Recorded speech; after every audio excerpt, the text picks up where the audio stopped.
राधे कृष्णा मेरी प्यारी बहनों, आप सभी का मेरे YouTube ब्लॉग में बहुत बहुत स्वागत है। जैसा कि हम सब जानते हैं कि शारदीय नवरात्रि आने वाली हैं, तो आइए आपको बताते हैं कि माता रानी की चौकी कैसे लगाएं, उनकी स्थापना कैसे करें, कैसे उनकी पूजा करें। तो चलिए वीडियो को करते हैं शुरू। सबसे पहले हम लोग क्या करना है, एक लकड़ी का पाटा लेना है, उस पर हम लाल वस्त्र बिछा लेंगे।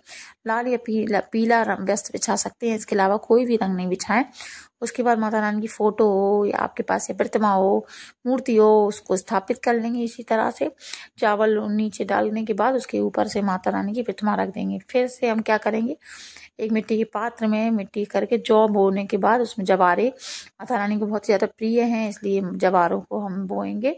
उनकी दाहिनी तरफ माता रानी की स्थापित करेंगे और जवारे होने के बाद हम लोग कलश की स्थापना करेंगे। मिट्टी का कलश हो या स्टील का हो या पीतल का हो, कोई भी ले सकते हैं।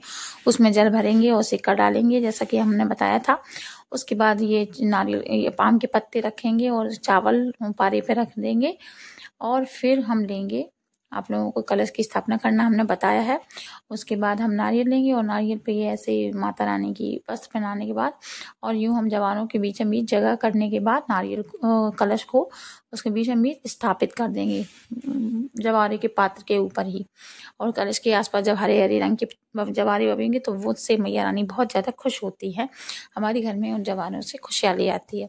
और इस तरह से हम गणेश जी की स्थापना भी कर लेंगे। कोई भी पूजा हो, गणेश जी के तो पहले पूजन किया जाता है, इसलिए गणेश जी को भी स्थापित कर लेंगे। प्रतिमा हो या फोटो हो, गणेश जी का भी तिलक करेंगे। उन पर वस्त्र के रूप में हम ये जनेऊ चढ़ा देंगे। फिर हम कर लेंगे दिया जला लेंगे। आप लोग प्लेट में देख सकते हैं। दिया को जलाने के बाद हम चढ़ाएंगे मैया रानी के फूल, पान के ऊपर सुपारी और ये लौंग, ये माता को अत्यंत प्रिय है। बतासा, ये तीनों चीजें माता रानी को देखिए फोटो में, आप लोग देख सकते हैं वीडियो में, चढ़ा दीजिए। उसके बाद हम लोग फल होगा, हमारे पास फल है, घर में कुछ भी है, फल को हम मैया रानी के चरणों में रख देंगे, अर्पित कर देंगे मैया रानी को। और इस तरह से ये अग्यारी भी जला लेंगे। और माता रानी के बतासे बहुत ज्यादा अच्छे लगते हैं, तो उनको बतासे भी चढ़ाए जाते हैं। कोई बतासे चढ़ा देता मैया रानी, कोई नहीं है तो मिठाई भी चढ़ा सकते हैं। और इस तरह से हम लोग प्रज्वलित कर लेंगे अग्नि देवता को प्रज्वलित करने के बाद इसमें लगाएंगे भोग, जो कि माता रानी इसी के जरिए भोग लेती हैं।